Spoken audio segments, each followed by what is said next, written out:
What's up, Matt from Urchfab. Today's video is just going to be a little update on what's been going on around the workshop, just in general how sort of the whole YouTube thing is going, if you're interested in that. Also, I'm going to show you a little sneak peek of the next project that I'm going to be doing once the mongrel's finished, and going to take you over and show you the new workshop. So videos have been a little bit sort of quiet over the last few weeks. There's a few reasons for that. One thing that I get asked a lot is whether I do other work besides YouTube, and yeah, I absolutely have to do other work. I don't earn nearly enough to just focus on YouTube alone, and in the past sort of 4 months I've spent a bit too much time making YouTube videos and not enough time sort of concentrating on earning money.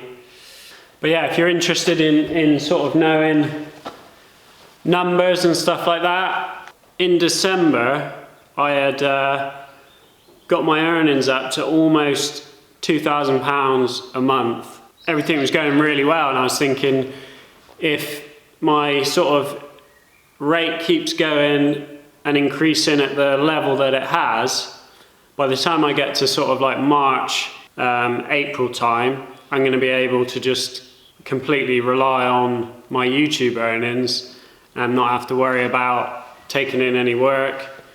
And then something that I wasn't expecting, which I probably should have known if I'd done a bit of research, was that November and December are the highest paid times for the advertising side of things on YouTube.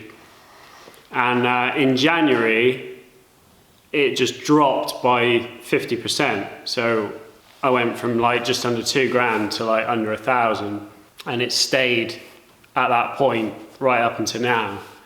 But I continued to put the same amount of time into the filming of the videos and making the videos, because I didn't want to like lose the momentum of the channel and stuff like that. And as a result of that, you know, I wasn't really earning enough money. And yeah, now I got to the point where I just need to be a bit more sensible with where I put my hours, because I've got responsibilities, kids, bills, you know, all the usual stuff. So I do have to be a bit sensible with what I'm doing. Probably thinking, well, £1,000 a month is not bad for making some videos, which it isn't. But if you were to break down the amount of hours I've put in to actually get that £1,000, I would probably be earning £2 or £3 an hour.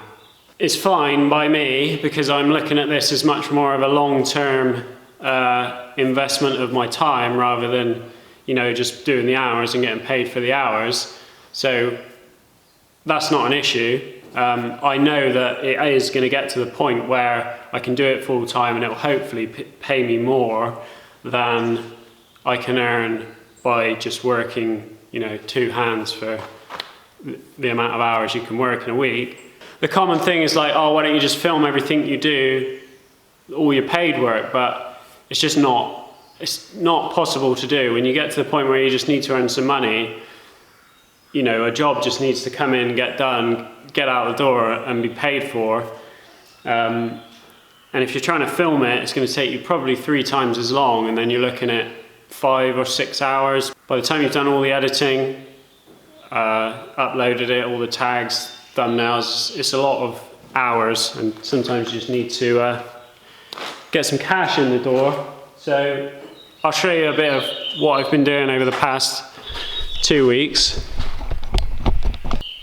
So I've had this E30 in for a roll cage, just a basic MSA spec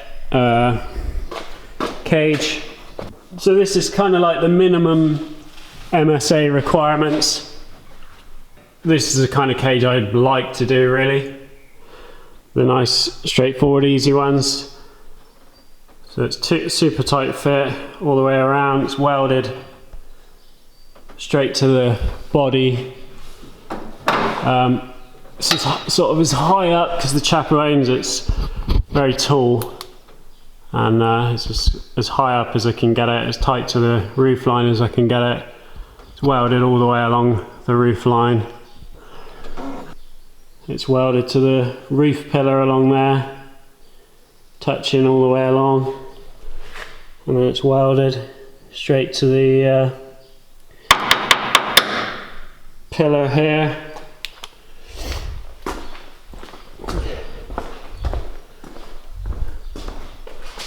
And if you look side profile onto the car, you can't even actually see that it's got a cage in it, because it's so sort of tucked up out of the way to make sure he's got maximum clearance for his head.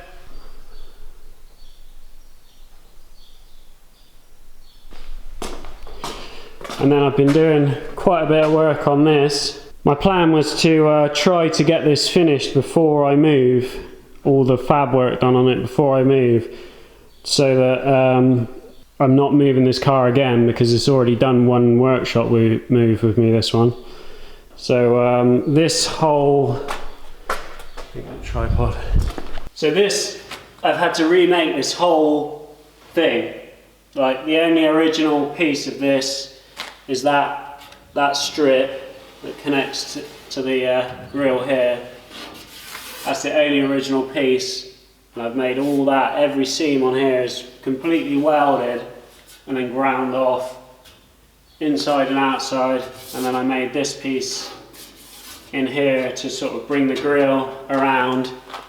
It's kind of difficult to see from that angle, but when you're side profile with the car, this curve kind of follows the line of the curves with the from like the side of the door where this comes round.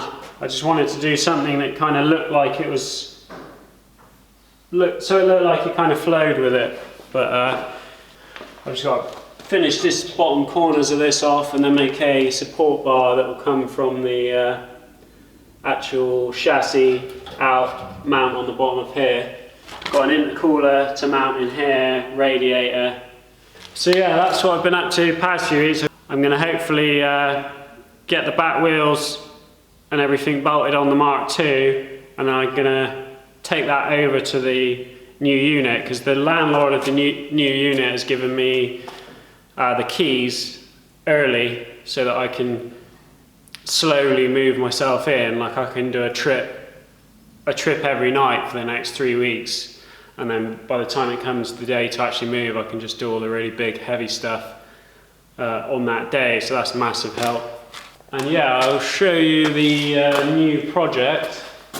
So for the new project, I don't have it here. It's that's the other thing, I won't be getting the new project until that is finished, till the Ford Pop is finished, because Tony, who owns that, has got the new project, which he's going to bring down when he picks that up. So if you follow me on Instagram, you would have already seen this, but it's an old Ford, obviously. So that is a 1930s, I think 34, 35, something like that, Ford Model Y. So plans for this, what I'd like to do is, I've never done anything with air ride on it. Nearly all the work I do is like track-based stuff. For this one, I'll probably do something that I can just use on the road, cruise around in. It's actually sat on a chassis, so it's got 2 axles. I can use both the axles. I'm going to completely rebuild the chassis with some cool like air ride setup, and then it's got a V8 engine, automatic box. So you know, most of the components are there really, and it should be a cheap project, which is just going to help with the whole sort of YouTube thing.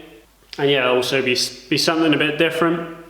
So I'm looking forward to getting into the new unit and getting this thing finished, getting that out of the way, get the new project in and get cracking with that. As for this thing, I've got one more video to do on this before that's ready to go off for paint.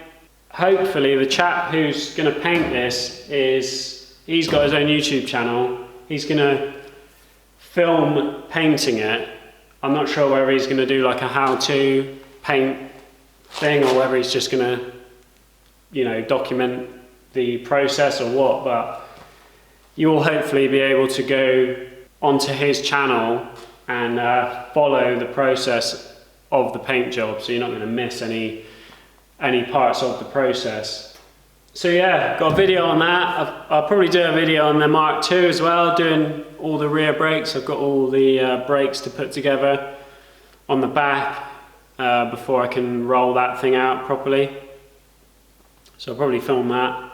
Thanks to everyone who bought some of the new merchandise. That's a massive help as well. It's all up on the website or in the description below. If roll cage building is your thing, I've already done a video on how to bend everything up and some roll cage stuff on the channel, so I'll put a link to that in the description as well. If that's, you know, if you were looking at that thinking, why didn't you film it? I've already done one, so. But yeah, let's go and have a look at the new workshop.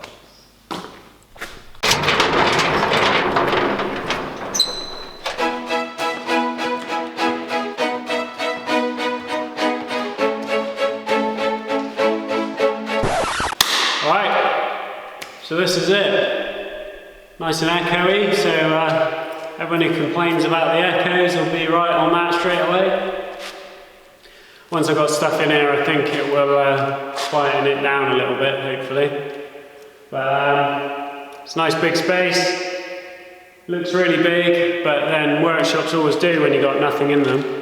So we've got 3-phase board, electric everywhere, all on its own separate circuits, whereas my old workshop was all ran off of one cable which came from a house. That's why there was a big voltage drop to the workshop. That's why I had so many problems with welders and stuff. But my plan is to have the plasma table and everything sat here by the door. So all the smoke will obviously just go straight out the door. So I think what I'm going to try and do is have the back section of the workshop for kind of cleaner stuff, and then all the front section for all the kind of, you know, dirty grinding and all that sort of stuff, and I can keep whatever I want to keep clean and tidy at the back. And then I'm going to board out this. Board the roof out, and then have at the top of that as a little storage area. I might put the compressor up on there. But yeah, this is going to be the new Urchfab headquarters, and hopefully should churn some pretty cool cars out of it, and maybe a couple of bikes, if all goes to plan. So yeah, that's it. Just a little update. Thought I'd keep you all in the loop, show you what's been going on and what's coming up. So might be a little bit quiet over the next few weeks, but I've got a few videos in the pipeline, and I've got some stuff that I've filmed that I still need to edit. So yeah, that's gonna be it for this one. Cheers for watching. See you on the next one.